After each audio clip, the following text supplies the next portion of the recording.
Bom, agora vamos falar um pouquinho sobre as revoltas no Nordeste. Essa parte o livro não dedicou muito tempo. O livro já foi bem direto. Então, serei direto também, igualmente. A grande revolta do Nordeste que aconteceu foi a revolta da Pernambuco, que na época era uma província, uma das maiores províncias do país, inclusive. E ela foi provocada por conta do autoritarismo de Dom Pedro. Lembra que ele estava otorgando Constituição, que ele estava trazendo para si autoridades e etc. Uma movimentação que era uma movimentação vista por alguns com certa. Eles não gostavam daquilo, eles não achavam aquilo justo, eles não queriam aquilo. Eles buscaram que Dom Pedro fosse se descolasse disso. Eles não queriam mais aquilo. E muito por influência de filosofias iluministas, influências populares, econômicas, culturais, sociais, etc. Mas enfim, liberalismo, enfim.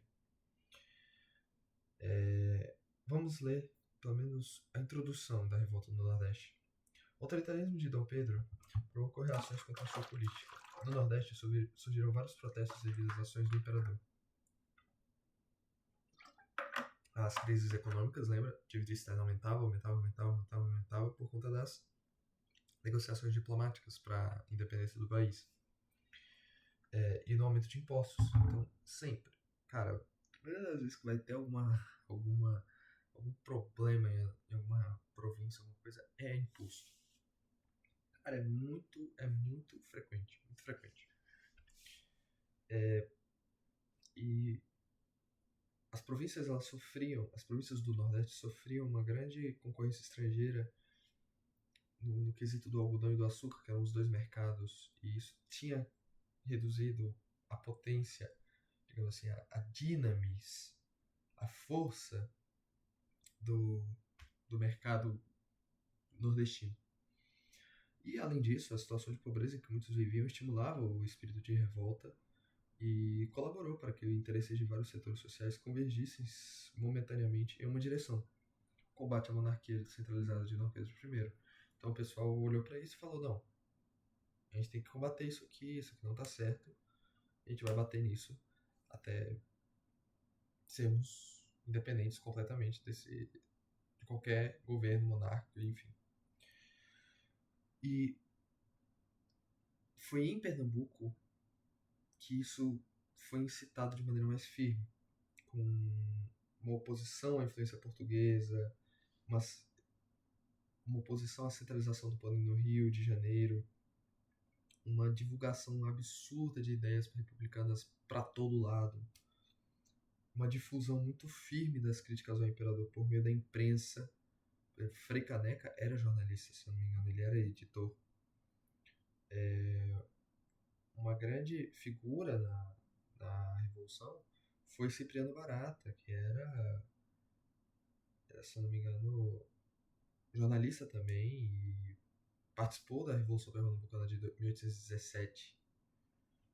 E por meio do jornal Sentinela da Liberdade, ele divulgava seus textos oposicionistas contra o Pedro I.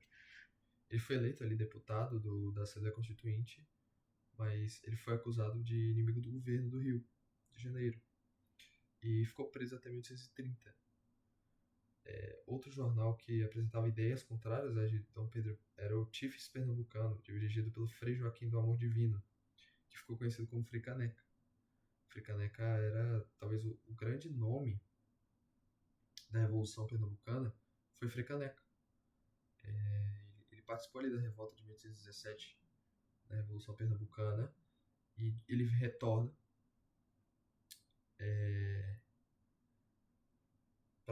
de novo, para ter um papel ativo na Revolução Pernambucana. Ele estuda no Seminário de Olinda, que era um grande centro de liberalismo da época. Enfim. O clima de satisfação em Pernambuco gerou uma revolta que se espalhou para outras regiões do Nordeste. Então o Nordeste inteiro meio que foi tomado por essa ideia liberal, por essa ideia de não, a gente tem que, isso aqui tá errado e a gente tem que seguir um novo caminho, a gente tem que fazer a coisa fluir de um jeito diferente. Republicanismo, oposicionismo, antimonarquismo, enfim, eram ideias, iluminismo, eram ideias bem subversivas com o que havia, com o esquema de poder vigente, digamos assim. O estopim para a revolta foi quando Dom Pedro nomeou um governador para Pernambuco, afastando o então presidente da província, que era Manuel Paes de Andrade. Ele liderava o movimento que pretendia uma medida radical, que era romper com o governo do Rio de Janeiro e formar um outro país, que era a Confederação do Equador, que era esse movimento de rompimento total com o Rio de Janeiro e a criação desse novo país. E quais eram os objetivos desse movimento? Era uma república federalista, ou seja, maior autonomia para as províncias. Não havia nenhum consenso conforme à escravidão, né, quanto à escravidão. Alguns defendiam a abolição, outros defendiam a manutenção. E um grande ponto que contribuiu para o fracasso desse movimento foi que havia uma grande diversidade de pessoas, de classes no movimento. Então, do grande latifundiário até o camponês, estava todo mundo envolvido. E isso aí foi chocando as ideias e bagunçou tudo. E aí a Confederação do Equador ela conseguiu o apoio do Rio Grande do Norte, Ceará, Alagoas, Paraíba e parte do Piauí. Então, assim, foi um projeto bem ferrenho, bem potente. E só que foi rapidamente suprimido. O governo pagou mercenários comandados por Lord Cochrane, que era um comandante britânico, né, e que já havia atuado na repressão de outros movimentos no Brasil. Foram enviadas as tropas terrestres para combater a Confederação e em novembro de 1824 todas as províncias rebeldes já estavam dominadas, apesar de algumas existirem no sertão. Até dezembro, os líderes foram presos e um tribunal foi organizado para julgá-los, por exemplo, Frei Caneca, né? Entre aqueles que seriam julgados estavam Frei Caneca e Agostinho Bezerra Cavalcante. Muitos foram condenados à pena de morte. Por exemplo, Frei Caneca, que era bastante conhecido entre a população, foi fuzilado. O movimento se encerrava, mas o saldo negativo para Dom Pedro I era significativo, pois a situação tensa entre as províncias refletiu o questionamento em torno de sua autoridade. Aí o livro traz uma ideia das crises no primeiro reinado, e havia inúmeras crises que levaram até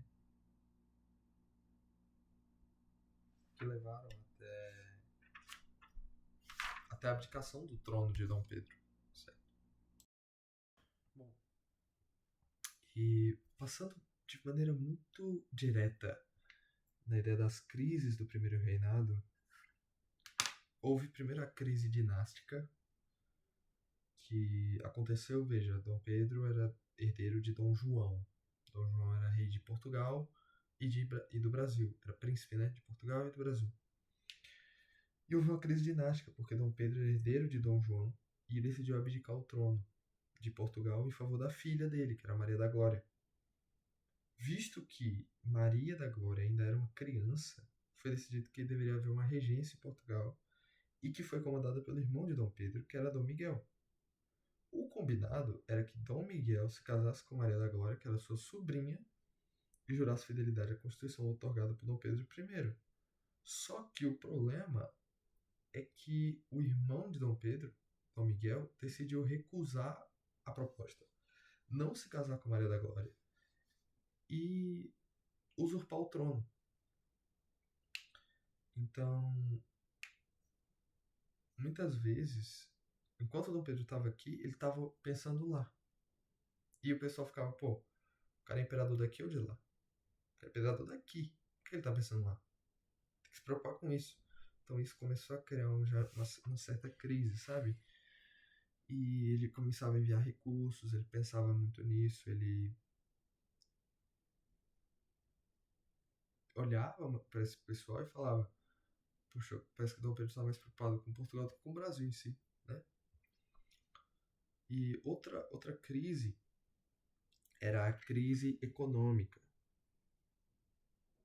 Certa crise econômica, ela basicamente foi gerada assim. O Brasil, para sanar aquelas dívidas que ele gerou com negociações diplomáticas, guerras, revoltas, uma economia ainda em aquecimento, ainda não havia chegado numa propulsão, né?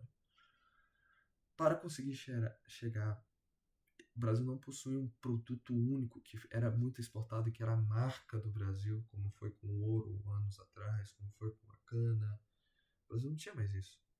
Gastos com as guerras, consolidação da independência, luta pelas províncias, tinha sido muito alto. Então isso gerou um débito do governo que foi gigantesco. E o Brasil agora devia sanar essas dívidas. Só que o que acontece? A inflação começou a aumentar muito. Aumentar, aumentar, aumentar. E isso começou a gerar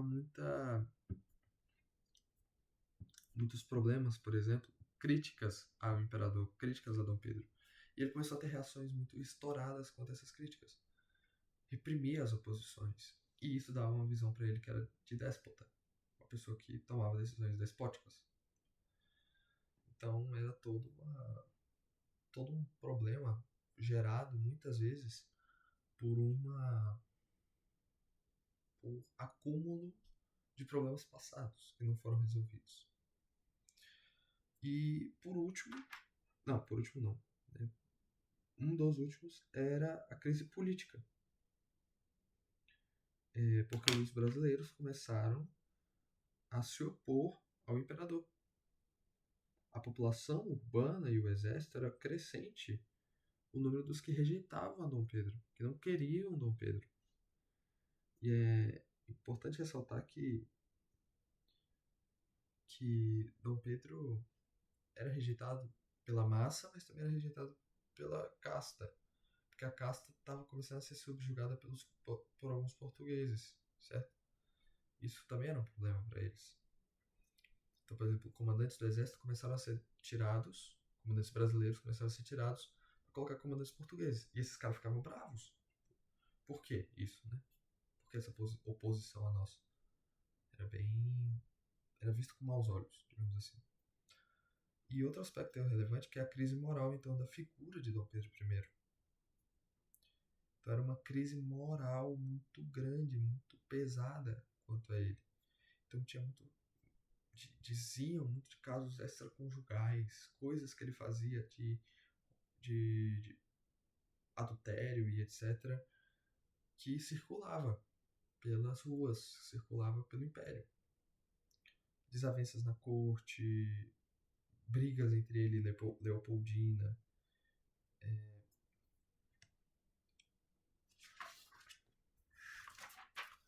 Então, muitos problemas foram gerados. Uma crise moral muito grande. Enfim, o Brasil, ele caiu em maluquice. Dom Pedro era um caos. Estava começando a se instaurar no Brasil. Né? E foi um período, digamos que Dom Pedro teve que ter uma extrema. Deixa eu tentar encontrar a palavra, né? Uma extrema moderação, mas que ele não teve. Né? E em outubro de 1830, em meio às crises dessa liderança, moral, política, dinástica e econômica, houve o assassinato de um opositor dele, Líbero Badaró, e o pessoal colocou a culpa em Dom Pedro. E ele viajou para Minas, ele foi vaiado. Ele voltou do Rio e o pessoal fez a noite das garrafadas, que pegaram as garrafas, começaram a bater as garrafas como forma de protesto.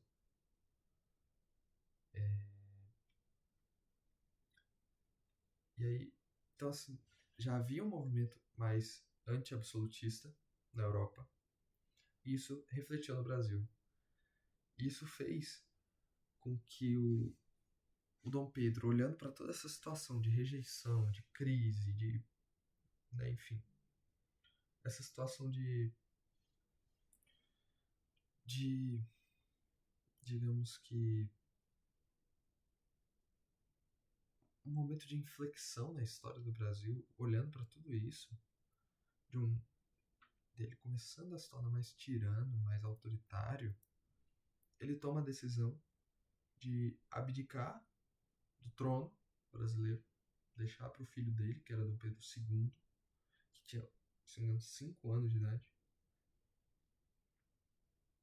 Ele abdica, deixa Dom Pedro II como sucessor e volta para Portugal para enfrentar o irmão dele, o Miguel, que estava no trono, e colocar a filha dele lá no lugar do Miguel.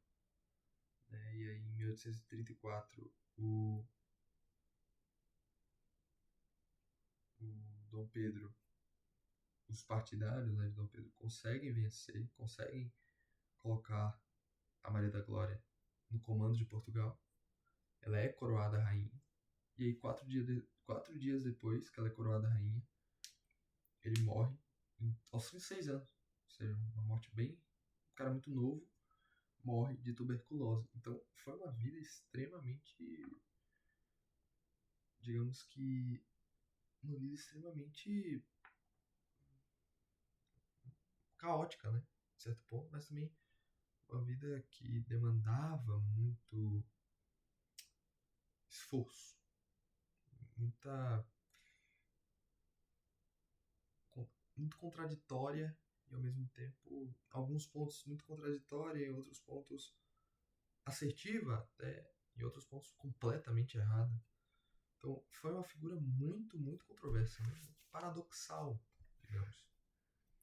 Bom, falando agora um pouco sobre as regências. Então veja, Dom Pedro I vai para Portugal. Ele em 1831. Só que na Constituição dizia que se ele fosse para Portugal, deveria governar um governo regencial,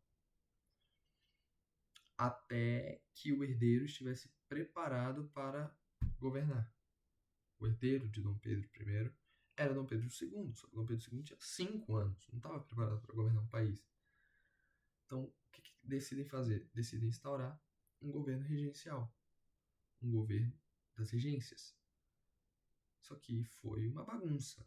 Não deu nem um pouco certo essa ideia, foi um caos. E a gente vai saber o porquê. Bom, bom, então vamos falar um pouco sobre as regências, tá? De novo, o livro, ele não tirou muito tempo para falar sobre. Vamos seguir, né? Bom, as regências. Com a abdicação de Dom Pedro I, só um detalhe. Eu havia falado na primeira aula que provavelmente eu vou acabar fazendo dois módulos, né? Primeiro reinado e segundo reinado. Só que eu vi as instruções para a prova e eu percebi que todos os assuntos das instruções para a prova estão contidos só em primeiro reinado. Então acabou que segundo reinado eu não vou fazer para economizar tempo, porque o tempo está bem reduzido. Mas enfim, as regências. Sendo bem direto ao ponto, bem objetivo, basicamente Dom Pedro I abdica em 1831, deixa seu filho com 5 anos, Dom Pedro I, Dom Pedro II. Só que ele não pode governar, porque ele não tem capacidade. Na Constituição brasileira, eu comentei agora mesmo, que na Constituição brasileira, nesses casos, quem deveria governar era um governo regencial. E foi o que aconteceu. O governo regencial começou a governar o país. Até que Dom Pedro II atingisse a maioridade e aí sim começasse o seu governo. Veja que o período regencial ele vai abranger os anos que separam o primeiro reinado de Dom Pedro I e o segundo reinado de Dom Pedro II. Vai ser esse período entre 1831 e 1840. Então, são 9 anos da história do Brasil. E em 9 anos a gente sabe que acontece coisa pra caramba. E o grande ponto da história é que foi um tempo da história nacional que foi muito agitado, marcado por brigas políticas e rebeliões. Então, assim, foi um caos, foi caótico. Veja que, como eu repetindo, reafirmando, na Constituição de 1824 foi adicionado um termo que permitia com que a Câmara e o Senado escolhessem regentes que iriam comandar o país até que o Dom Pedro II tivesse estatura, tivesse tamanho, digamos assim, intelectual e maturidade para reger o país. Veja, mas quem realmente controlava o Brasil eram os grandes latifundiários e os ricos comerciantes, essa que é a verdade. Quem comandava o negócio eram eles, não eram os regentes, não. Essa elite, no entanto, nem sempre concordava com a política nacional local, uma das causas das tensões do período. Então havia uma grande tensão entre o pessoal da parte capitalista da coisa, então grandes latifundiários, ricos comerciantes, e o pessoal da politicagem, o pessoal ali da Câmara, do Senado. Porque eles estavam sempre, talvez, em uma discordância. Sempre, sempre. Veja, outros problemas resultavam da discussão acerca da autoridade central do governo, que ficava sediada na capital, que era o Rio de Janeiro, sobre as províncias. Porque, assim, o Rio meio que comandava, só que as províncias não gostavam disso. As províncias queriam ser comandadas por elas mesmas. Então havia uma discussão quase que interminável quanto a isso, né?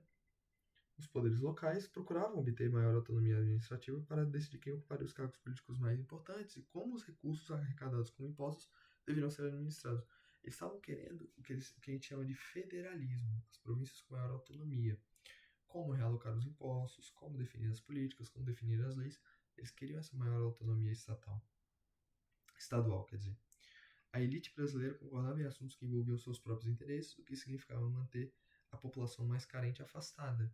Ah, não, tira esse pessoal da política, vamos ficar só a gente aqui, só a casta política, só a elite usufruindo do poder. A escravidão também era um ponto definido pela elite, apesar de a Inglaterra exercer pressão para restringir a estrada de escravos no Brasil. Certo? Quando os poderes locais entravam em conflito com o poder central, este, poder central, organizava tropas para reprimir qualquer movimento contra as determinações do governo. Nas províncias, entretanto, as elites locais entregavam armamento ao povo para que enfrentasse as forças oficiais. Então era uma bagunça. Era o governo central contra o governo provincial que envolvia o povo no meio. Essa situação permitiu, em muitas ocasiões, que a população mais carente se rebelasse para exigir melhores condições de vida e igualdade social. Assim, os anos do período regencial foram marcados não apenas por conflitos entre as elites, mas também por conflitos, por rebeliões de caráter popular. Então, o povo começa a ganhar voz aí, e ganha uma voz absurda na época de Dom Pedro II e com a República, então. Não com o início da República, mas posteriormente na República, com a democratização e etc. O povo ganha muita voz. Quer dizer, né? Ganha, ainda não tem tanta, mas ganha uma boa parte. Após a abdicação de Dom Pedro I, prevaleceram no Brasil os interesses chamados liberais moderados. É um pessoal que era liberal, mas não tanto também, radical, de não tem que subverter tudo, tem que mudar tudo. Não, eram os caras mais não. Vamos seguir uma linha mais tradicional, mas também com uma abordagem liberal da coisa. E que reunia muitos políticos do Sudeste, então São Paulo, Espírito Santo, Rio de Janeiro, Minas Gerais. De forma geral, buscavam a preservação dos interesses dos grandes latifundiários e pretendiam manter a monarquia, mas sem o absolutismo de Dom Pedro I. Então, era um pessoal que ainda estava centrado na monarquia, mas que não daquela forma como foi com Dom Pedro I, tão autoritário, tão despótico assim. Já um grupo que compunha a oposição de Dom Pedro, enfim, que compunham a oposição desses governos regenciais eram os restauradores e os liberais exaltados. Os restauradores, eles eram portugueses absolutistas que ainda sonhavam com a volta, com o retorno de Dom Pedro I. Perdão. No entanto, Dom Pedro I morre em 1834 e aí, com a morte dele, não tinha muito o que fazer. A filha dele ia virar rainha, o filho dele tá com 7 anos, se eu não me engano, 8 anos. Não tem como eles ficarem sonhando com um absolutismo, né? Por muito tempo, então eles pararam de atuar. E os liberais exaltados, que defendiam mudanças mais profundas, eram radicais, eram pessoas que não tem que mudar e tudo, e logo, e rápido, uma coisa mais revolucionária, uma coisa mais idealista.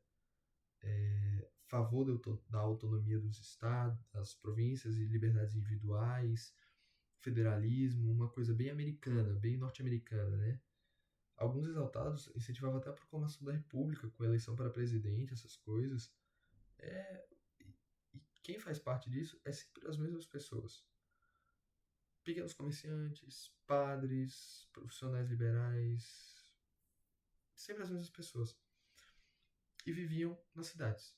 Era urbano, era um movimento urbano, era um movimento centralizado na urbanidade, na urbanização. Com o retorno de Dom Pedro I a Portugal, formou-se a Regência Trina Provisória, que durou até junho de 31. Até junho de 31. Tinha a finalidade de convocar as eleições para uma regência trina permanente. O nome trina estava relacionado à quantidade de regentes, que eram 3 pessoas. Então, eram 3 regentes, 3 pessoas que iriam reger o país durante as trinas e ia seguir assim, certo? A regência trina provisória, ou seja, que iria eleger essa permanente, era composta pelos senadores Carneiro de Campos e Campos Vergueiro e pelo brigadeiro Francisco de Lima e Silva. Uma das medidas importantes desse período foi a suspensão parcial do uso do poder moderador. O poder moderador sai de cena, né? Porque você não tem mais aqui a ideia de, de domínio do imperador. Você não tem Dom Pedro I mais? Por que você vai ter poder moderador se você não tem mais um imperador? Né? Então, e portanto, isso foi uma movimentação muito anti-absolutista, mas que só durou até 1837 porque Dom Pedro II retoma essa característica e ele usa isso no governo. Ele faz isso. Já a regência trina permanente, ela foi eleita pela Câmara dos Deputados e pelo Senado. Então, o Senado, a Câmara se reuniu e elegeu. E ela era formada pelos deputados João Braulio Muniz e José da Costa Carvalho e pelo brigadeiro Francisco de Lima e Silva. O período dessa regência foi de 1831 até 1835, quando foi substituído pela regência una, uma pessoa só, ia reger o país. Isto é, de uma pessoa apenas. Assumiu essa função o ministro da Justiça da regência trina permanente. Então, o cara que era ministro da Justiça assumiu a função agora, que era o padre Diogo Antônio Feijó, que assumiu a função. Então, o Diego Antônio Feijó, ele é escolhido como o regente 1, digamos assim. E aí ele...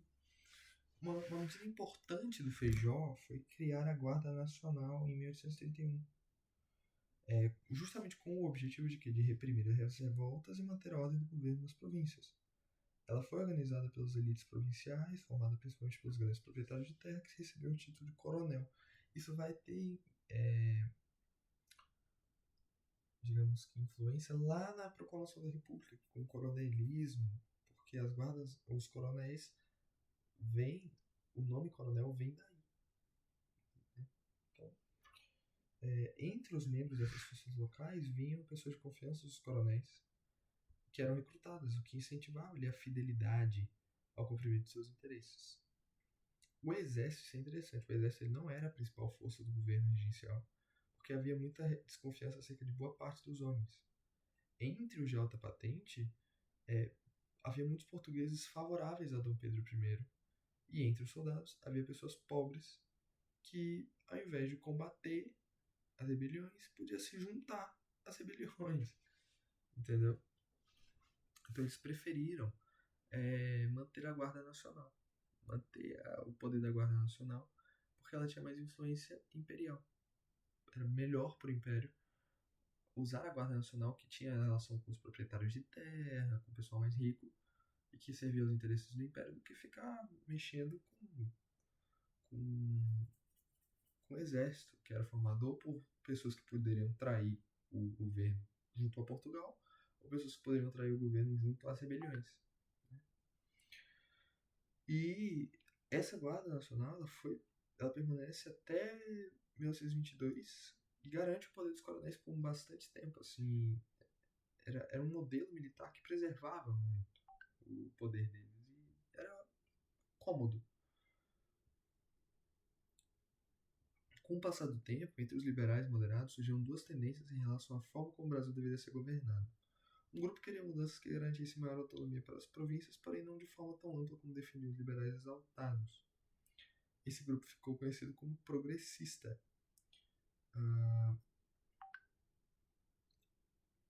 que depois passou a ser chamado de liberal mesmo. Outro grupo, que surgiu entre os liberais moderados, não aceitava nenhuma forma de autonomia para as províncias, pelo contrário, defendia um governo forte e centralizado no Rio de Janeiro. Esse grupo ficou conhecido como regressista e passou a ser chamado de conservador. Os diferentes posicionamentos levaram à criação do Ato Adicional de 1834, que era mais um acréscimo à Constituição de 1824. Por isso, Ato Adicional, de adição.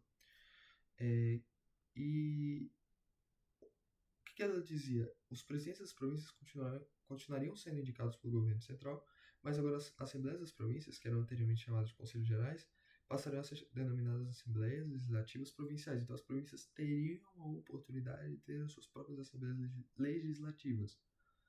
E receberiam mais poderes, como por exemplo de nomear e demitir funcionários públicos.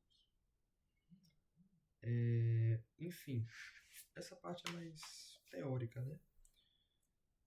Agora, indo mais para as regências una, em 1835 foram realizadas eleições para a regência una, e o regente eleito foi de novo o padre Feijó, com 2.826 votos.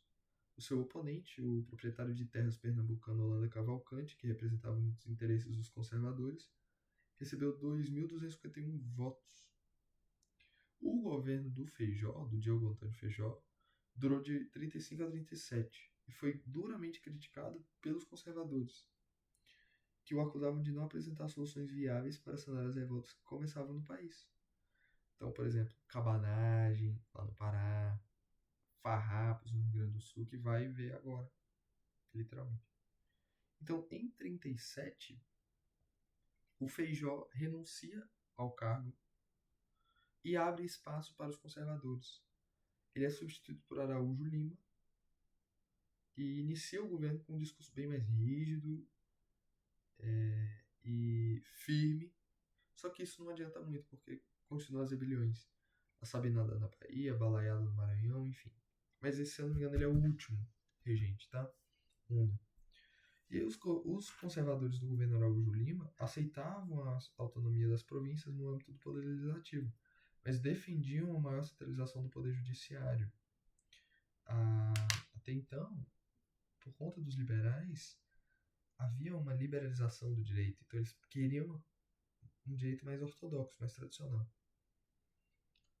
E aí eles fizeram alguns atos de interpretação do ato adicional, aquele que foi feito.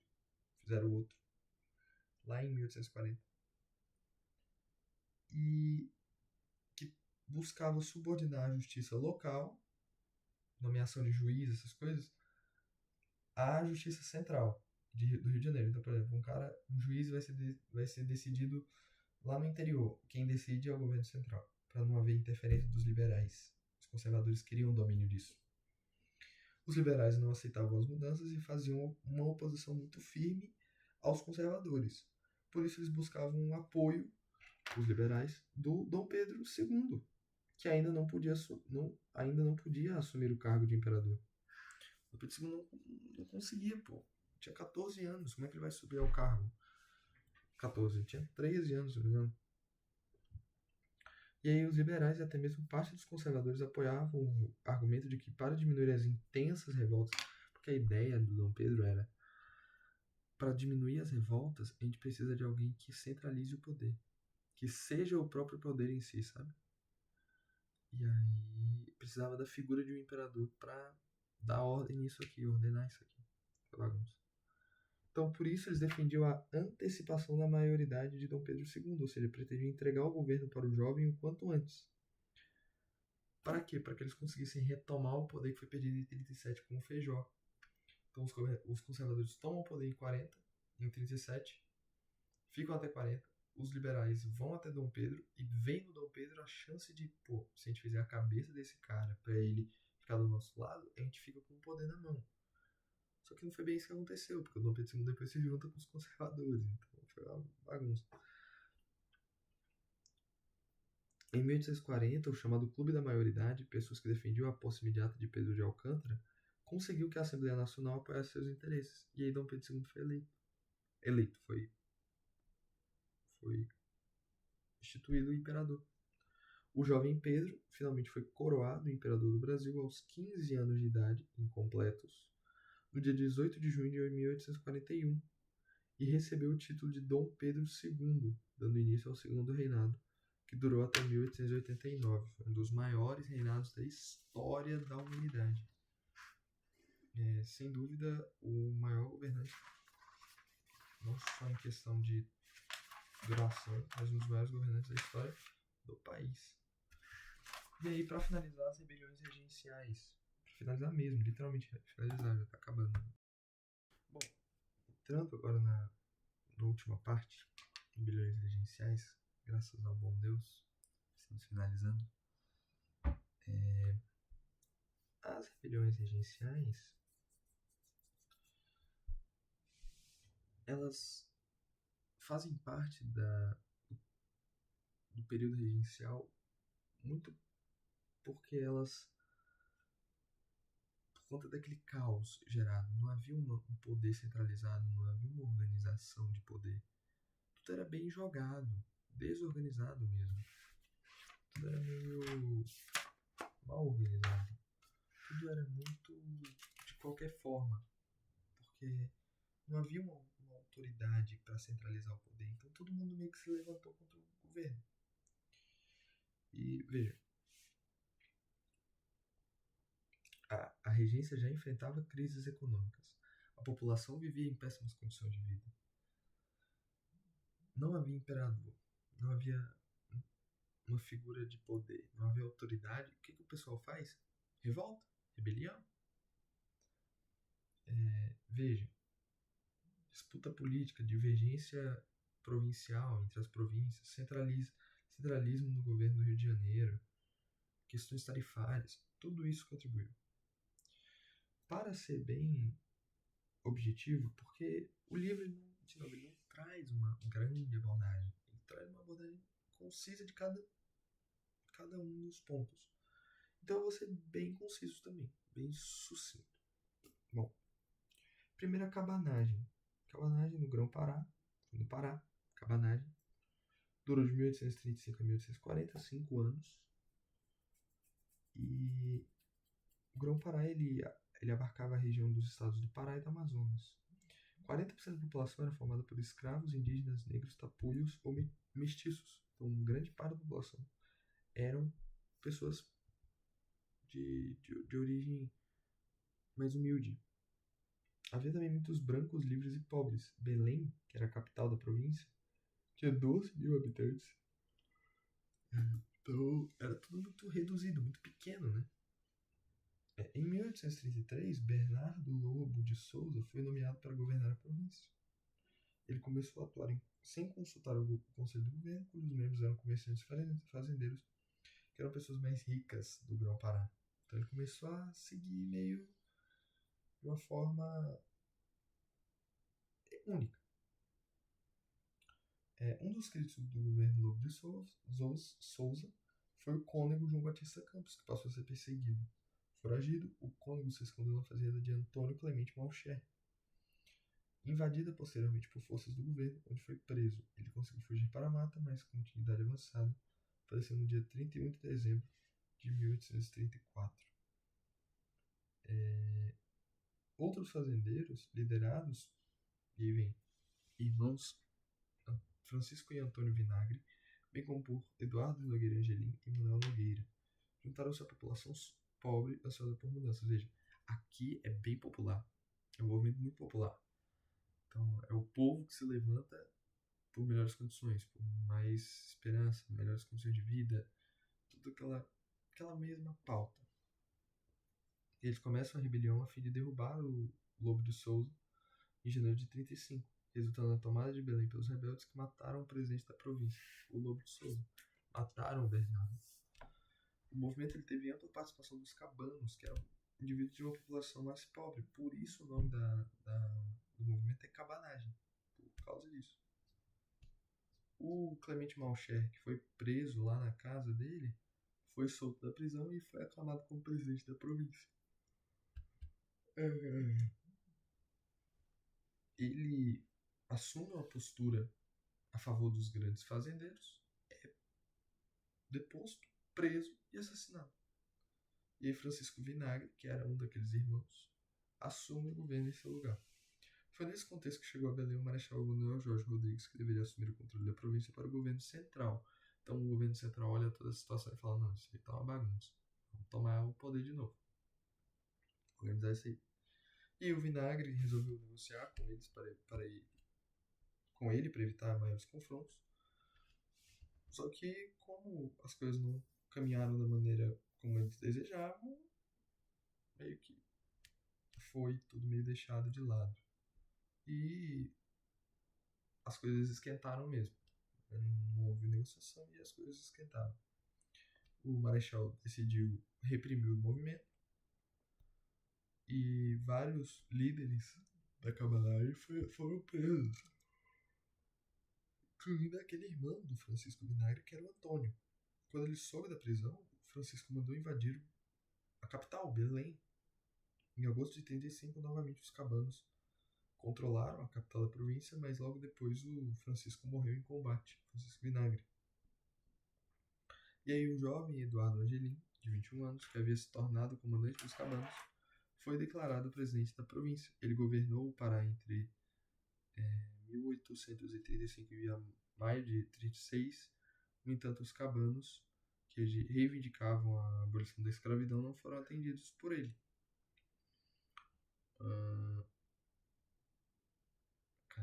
Em 1836, uma poderosa frota de guerra foi enviada para combater os revoltosos da província do Grão-Pará.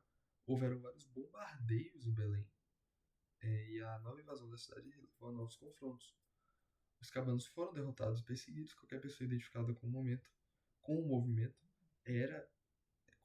o risco até de ser morta, que qualquer uma que se identificava com o movimento, né? A repressão atingiu também o interior da província, né, a região ali do rio Tapajós. Milhares de índios foram mortos. E aí a cabanagem foi derrotada em 1840, finalmente. A Farroupilha, que foi no Rio Grande do Sul, então cabanagem em Grão-Pará, 1835 a 1840.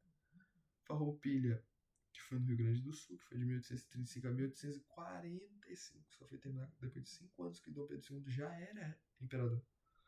Que é também conhecido como a Guerra dos Farrapos, ou Farroupilha, foi o nome dado a uma revolta que durou 10 anos, entre 1835 e 1845. E foi no sul do Brasil.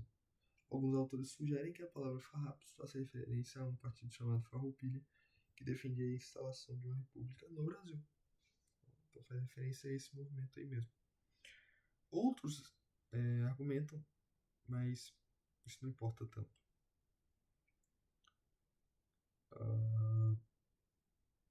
Aqui, nessa revolta, a liderança da revolta estava ligada aos criadores de gado da província rio-grandense, chamados de estancieiros.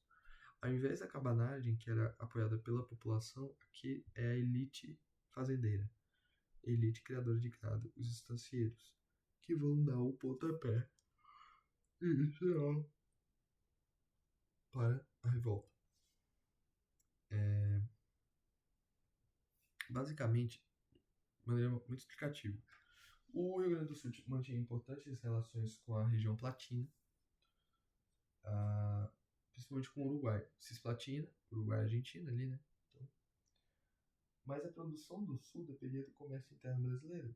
Destacavam-se na província a criação de gado e a produção de carne seca, charque, que era consumida amplamente pela população pobre e escrava do sul e centro-sul do Brasil. Os gaúchos reivindicavam, junto ao governo central, entre muitas outras coisas, impostos mais baixos. Veja, tarifas. Reclamavam também das baixas tarifas de importação aplicada ao gado e ao charque do Uruguai e da Argentina. Havia estrangeiros interessados na circulação liberada de seus rebanhos em regiões de fronteira, pois não queriam pagar nenhuma taxa. Veja, como é interessante isso. O charque que vinha da Argentina para o Brasil recebia menos tarifa do que o charque do próprio Brasil e para outro lugar do Brasil. É absurdo isso. E a revolta contra o governo central, entretanto, não uniu todos os gaúchos. Alguns produtores de charque, que mantinham negócio com o Rio de Janeiro, onde estava a sede do governo federal, não estavam interessados em participar de qualquer movimento que pudesse pôr em risco a situação. A sua própria situação, né? Não queriam se colocar em uma situação de linha de fogo, digamos assim, contra o governo.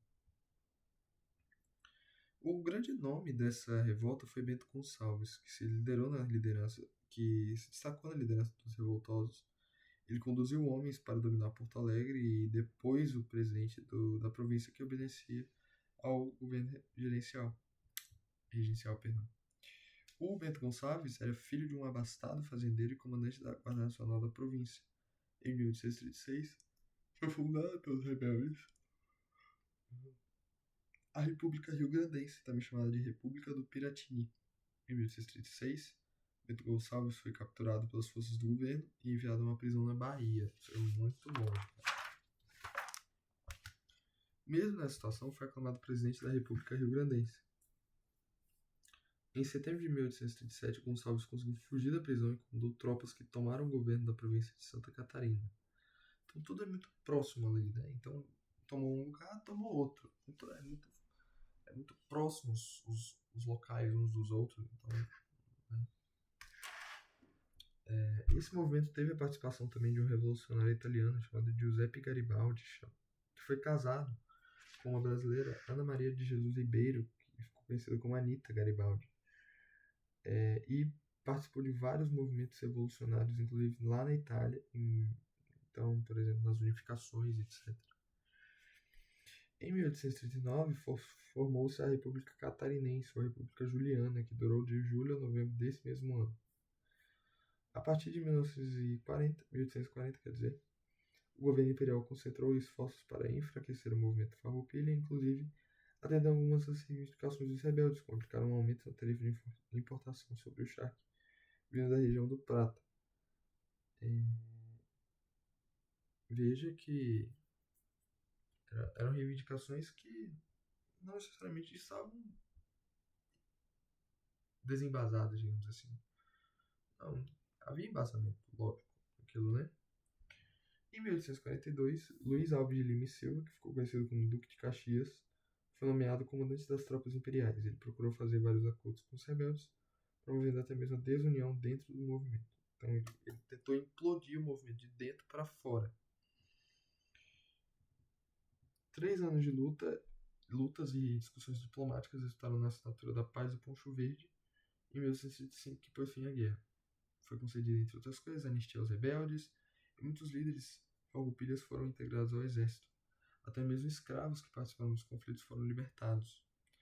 É importante destacar que a Revolução pretendia formar um governo independente, não aceitando, portanto, a centralização do poder que existia no Rio de Janeiro naquele período. Então, veja que a centralização do poder no Rio era um problemaço no Brasil imperial para as províncias. A reivindicação de muitas províncias era justamente essa.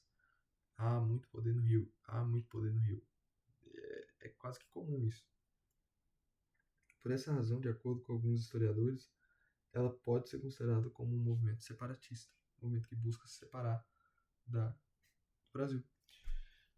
A revolta dos Malês, na Bahia, ela foi um movimento que aconteceu na cidade de Salvador, foi um ano só, 1835, e foi na noite de 24 para 25 de janeiro de 1825. Um grupo de africanos escravizados, juntamente com alguns libertos, ocupou as ruas de Salvador e enfrentou uma dura repressão por mais de 3 horas. Basicamente foi isso. Essa foi o tempo. 3 horas. Foi muito curta, um dia apenas, mas que houve um grande efeito sociedade. Houve nessas manifestações uma grande participação dos malês, que era um nome dado a uma pessoa que era muçulmana na Bahia, ao africano muçulmano na Bahia. Embora ela tenha sido muito curta, por 3 horas apenas, seus efeitos e alcance foram amplos, o que a tornou símbolo da resistência negra contra a escravidão. Os malês geralmente eles vinham de sociedades complexas da África e reuniam ampla variedade étnica e cultural. A maior parte dos africanos muçulmanos vivia na Bahia, mas havia muitos outros espalhados pelo Brasil inteiro. Havia muitas práticas religiosas diferentes entre os africanos e uma delas era o islamismo. Junto aos corpos dos rebeldes foram encontrados papéis com passagens do Alcorão, por exemplo, que revelava a importância dessa ideia islâmica para o movimento. Os africanos muçulmanos exerciam sua religião ocultamente, pois o fato de o islamismo ser praticado pelos escravos tornava alvo de preconceitos. Apesar de ter durado apenas algumas horas, 3 horinhas, diferentemente dos movimentos rebeldes que surgiram no período inicial, a revolta dos malês é considerado um movimento de escravos urbanos de amplo alcance na América. Os malês pretendiam controlar Salvador para conseguir a liberdade. Antes, porém, uma denúncia abalou o movimento, que foi duramente reprimido. Muitos rebeldes morreram nos confrontos, alguns foram presos e outros foram deportados. Poucos conseguiram fugir daquela bagunça.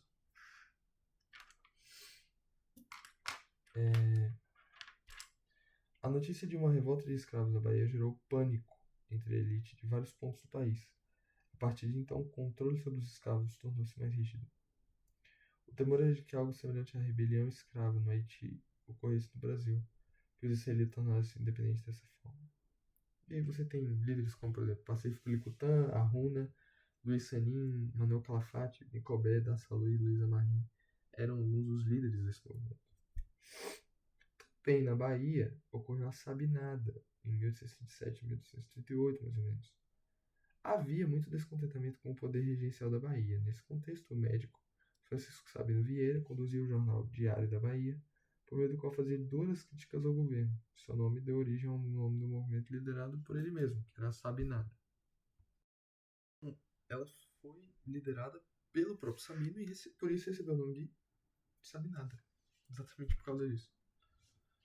O Francisco Sabino ele estimulava o povo a mobilizar a revolução para separar a província do Império e condenava o presidente da província que aceitava as ordens dos regentes, né? Então ele pegava muita coisa de política que era feita nos Estados Unidos, na França, de novo, iluminismo, pensou em revolução, pensou em iluminismo, cara, pensou em revolução, pensou em iluminismo, essas rebeliões, tudo tem uma base no iluminismo, tiro e queda, ideia de republicanismo, ideia de liberdade individual, tudo tem base iluminista. Outra figura que também foi importante foi o próprio Bento Gonçalves, que ficou preso por um tempo na Bahia e serviu de estímulo para a revolta. O líder farroupilha foge da prisão e por alguns dias ele fica em Salvador antes de voltar para o sul. Então, o próprio Bento Gonçalves, que foi peça central na farroupilha, aparece aqui na Sabinada porque ele vai dar mais gás para a revolta, digamos assim. As ideias republicanas elas também eram muito difundidas no meio dos oficiais do exército. Veja, por que o exército não era tão confiável aos olhos do império? Não, o pessoal pode meio que se juntar, né? Não vai dar certo isso. E essa rebelião ela ocorre no dia 7 de novembro de 1837, quando os rebeldes tomaram Salvador e formaram um novo governo. Houve essa rebelião liderada por Sabino. E o interessante é que o movimento ele reconhecia a legitimidade do imperador Dom Pedro e ele queria que um governo fosse formado até que ele formasse a maioridade. Interessante. Mas eles não reconheciam o governo regencial, eles não queriam um regente. E aí os líderes da Sabiná também anunciaram que os escravos nascidos do Brasil que auxiliassem os rebeldes seriam libertados. E aí parte da elite de Salvador decidiu abandonar a cidade, pois temia esse incentivo aos escravos e previa a repressão do governo regencial, que de fato foi bem violenta. Para ver que a violência era um aspecto comum na regência, bem comum na verdade. E diversos incêndios foram provocados em Salvador, mais de 1.000 rebeldes foram mortos, 3.000 presos. Em 38, a rebelião foi controlada pelas tropas imperiais, mas os líderes principais não foram executados. O Sabino foi, por exemplo, para Goiás. Lá ficou. E por último, a Balaiada do Maranhão, de 38 a 41, 1838 a 1841.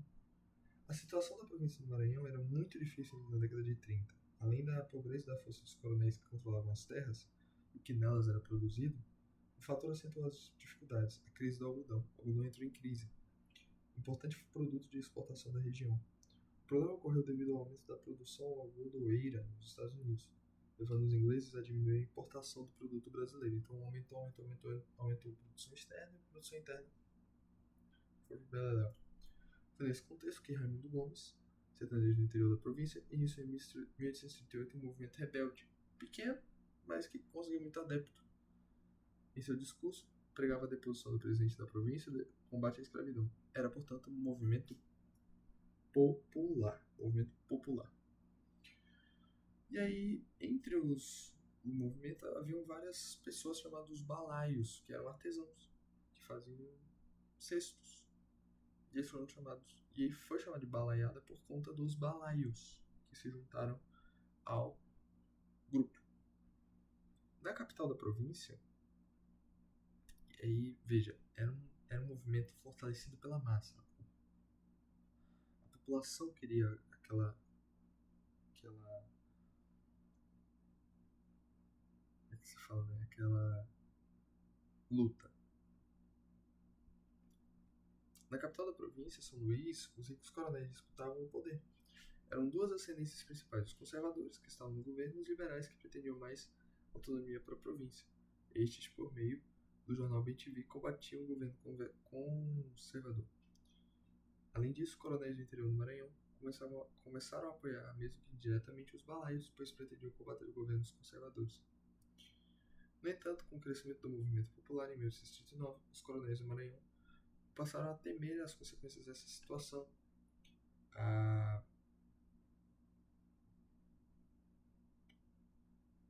A dimensão da revolta ficou evidente quando os balaios conquistaram a cidade de Caxias, a segunda maior da província. Além disso, uniram-se ao movimento cerca de 3.000 escravos que tinham fugido de fazendas, liderado por Cosme Bento das Chagas, chamado Negro Cosme. A essa altura, os coronéis maranhenses deixaram suas disputas políticas de lado e resolveram unir as suas forças, pois a própria escravidão estava ameaçada com a grandiosidade da revolta balaia. Eles pediram o apoio das tropas imperiais da regência e receberam 8.000 homens sob o comando de Luiz Alves de Lima e Silva, que era duque de Caxias. Reprimiu duramente o movimento. Houve um terrível massacre. Os locais dominados pelos balaios foram atacados sem piedade, até mesmo para com os rebeldes que se rendiam. Todos foram mortos, incluindo os escravos. Cerca de 12.000 pessoas perderam a vida nesse confronto. Raimundo Gomes foi preso em 1840 e conduzido a São Paulo, mas morreu antes de chegar ao destino. E Luiz Alves de Lima e Silva, que comandou a repressão, foi homenageado com o título de barão. Posteriormente recebeu o título de Duque de Caxias e se tornou patrono do Exército Brasileiro e talvez um dos maiores nomes da história do Exército Brasileiro. E assim finalizamos toda a parte do estudo para a história. Desejo a você que tenha um estudo muito abençoado, repleto da graça de Deus. Saiba que Ele está sempre aí com você, que basta você chamá-lo, basta você buscá-lo, que Ele está sempre perto, que Ele está sempre buscando te encontrar e que através desses estudos você possa alcançar a misericórdia de Deus, alcançar a paz e repousar nele, consolar a tua alma nele. Tenha ótimos estudos, que Deus te abençoe sempre. Estamos juntos. Até mais.